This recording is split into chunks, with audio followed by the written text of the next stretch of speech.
Hello, my beautiful people. Thank you for visiting Docentes DigitalesTV. In this video, we're going to do the feedback session from the previous video. If this is your first time here, I recommend you watch the previous video where we talked about why the US doesn't use the metric system. Now, let's test what you've learned. Does the US use the metric system for everyday life? No, it mainly uses the imperial system. Is the metric system used worldwide? Yes, it's the international standard in most countries. Did the US inherit the imperial system from Britain? Yes, it inherited the system after independence. Did Britain fully keep the imperial system? No, Britain moved toward the metric system, especially after joining the European Union. Was there a push in the 1970s for the US to adopt metric?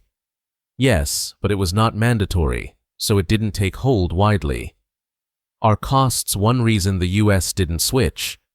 Yes, switching everything over would have been expensive. Does the US use metric in science and medicine? Yes, it uses metric in those fields. Do Americans weigh themselves in kilograms? No, they usually use pounds.